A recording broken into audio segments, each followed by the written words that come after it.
সনাতন ধর্মাবলম্বীদের সবচেয়ে বড় ধর্মীয় উৎসব শারদীয় দুর্গোৎসবের আর মাত্র কয়েকদিন বাকি। চারদিকে এখন পূজার আমেজ, সাজসজ্জার রঙিন ছটা আর আনন্দঘন পরিবেশের প্রস্তুতি। সিরাজগঞ্জের গ্রাম থেকে শহর সবখানেই চলছে উৎসবের তোড়জোড়। জেলার বিভিন্ন প্রতিমা শিল্পীর আঙিনায় এখন উৎসবের রং মিশে আছে মাটির ঘ্রাণে। কাদা, খড়, বাঁশ আর কাঠ দিয়ে শুরু হওয়া প্রতিমা তৈরির কাজ এখন শেষ পর্যায়ে।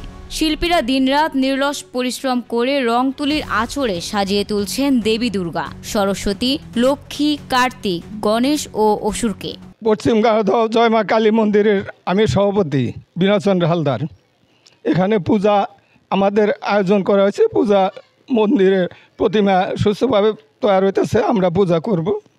উৎসব ঘিরে আইনশৃঙ্খলা রক্ষাকারী বাহিনীও সর্বোচ্চ সতর্কতায় রয়েছে। প্রতিটি পূজা মণ্ডপে মোতায়েন থাকবে পুলিশ, র্যাব ও সেনাবাহিনী। পাশাপাশি থাকবে গোয়েন্দা নজরদারি ও মোবাইল টিমের টহল।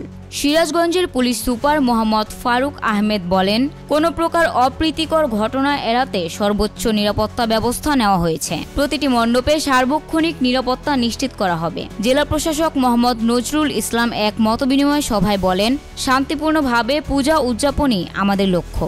ধর্ম, বর্ণ নির্বিশেষে সবাই যেন আনন্দঘন পরিবেশে উৎসব পালন করতে পারে, সেই ব্যবস্থাই করা হচ্ছে।